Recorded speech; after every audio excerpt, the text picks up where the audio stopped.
ఇప్పుడు చీప్ అనడం కంటే కూడా అండి ఐ థింక్ కొంచెం క్వాలిటీలో కాంప్రమైజ్ అయ్యానని చెప్పడం అది కరెక్ట్ అనుకుంటాను.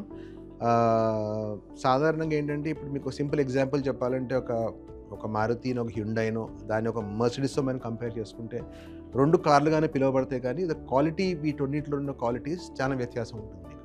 సేమ్ కంపారిజన్ నేను మీకు మళ్ళీ సోలార్‌లో తీసుకొస్తాను. ఏంటంటే ఇప్పుడు మీకు ఒక ప్యానెల్‌ని మనము రైట్ ఫ్రమ్ సోర్సింగ్ ఎక్కడైతే మనం ఆ సోలార్ సెల్స్ ఎక్కడి నుంచి సోర్స్ చేస్తున్నాం దాన్ని, ఆ ఇంగాట్, ఆ వేఫర్స్ కానియండి, ఆ సెల్ యొక్క థిక్‌నెస్ కానియండి, డైమెన్షన్స్ కానియండి, వీటన్నిటి మీద మీకు సెల్ పెర్ఫార్మెన్స్ అనేది డిపెండ్ అయి ఉంటుంది.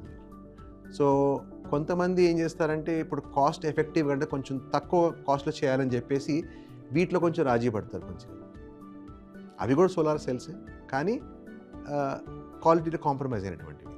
సో, మేమేం చేస్తామంటే బిఫోర్ అంటే ఏ కంపెనీతోనో టై అప్ చేసుకునే ముందు మేము సాధారణంగా కంపెనీ ఫ్యాక్టరీకి ఒకసారి విజిట్ చేసి వాళ్ళ యొక్క క్వాలిటీ ప్రాసెస్ చూసుకుంటాం ఒకసారి. ఎందుకంటే నేను ఎప్పుడైతే ఇన్‌స్టాల్ చేస్తానో కస్టమర్‌కి నేను రెస్పాన్సిబుల్ నేను.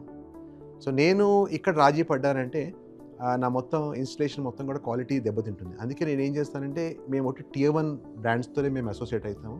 అదే కాకుండా మేము వాళ్ళ ఫ్యాక్టరీస్‌కి వెళ్ళి వాళ్ళ ప్రాసెస్ చూసి ఒకసారి మాకు కంఫర్టబుల్ అనిపించిన తర్వాతే, అంటే మాకు ఒక కాన్ఫిడెన్స్ వచ్చిన తర్వాతే మేము ఆ ప్యానెల్స్ అనేది మేము కస్టమర్ రికమెండ్ చేస్తాం అన్నమాట.